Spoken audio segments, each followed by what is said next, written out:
Greetings, friends. I've just finished a 25-mile backpack heading up this trail, which is the Maiden Lake Trail.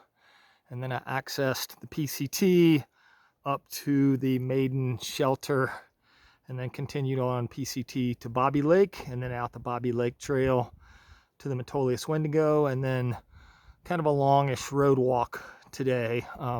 Sometimes the loops I've put together involve some road walking, but anyway, I wanted to walk back up this trail. I was super impressed with how well this trail was maintained. It gets very steep and punchy, but it is in good shape, and I wanted to showcase why and talk about building better drains. I see so many drains that are well intended but fail pretty quickly. And the two primary culprits, one is poor location for that drain, and then secondarily, even if it's in the right place, they just aren't big enough. I see so many drains with little tiny lead-off ditches that are basically shovel width, and those just are not going to work. So if you look at this one, the lead-off ditch is 4+ feet wide across, and you see that the trail is insloped in that direction, already getting water to turn and head off into the leadoff ditch. Very minimal tread crest right here, which isn't really that necessary. You can build it bigger if you want to, but you know, if your tread dip is shaped in such a way that water's heading off of trail into your leadoff ditch, then your tread dips don't need to be as big. But this one is nice, big, and wide, and we'll go down and take a look at a couple more.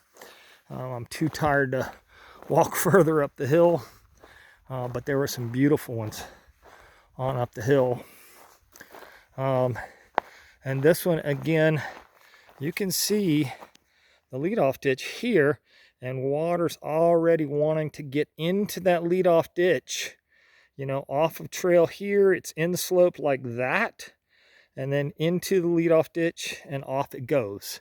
So no water is getting past this particular drainage feature, this rolling dip, because it's big enough. I mean, again, that is 4 feet across, and that's what it takes. So oftentimes, if you're building these things and you say, hey, is it finished? If you're asking the question, then more often than not, the answer is it's not finished. It's just not big enough. So spend a little extra time and get these right, and they will last much longer than the typical ones that I see. You know, I just hiked about 5 miles, 6 miles on the PCT yesterday and this morning, just yesterday actually. And I mean, there just weren't very many that were functioning.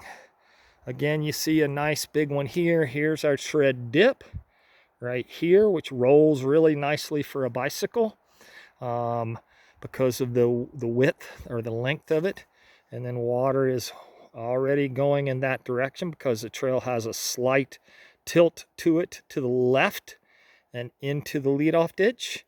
And you know, all these need, once they're built well, is come once every maybe 2 years and rake this out. Rake out the organic matter and rake out this so that you don't have an organic matter or a leaf dam.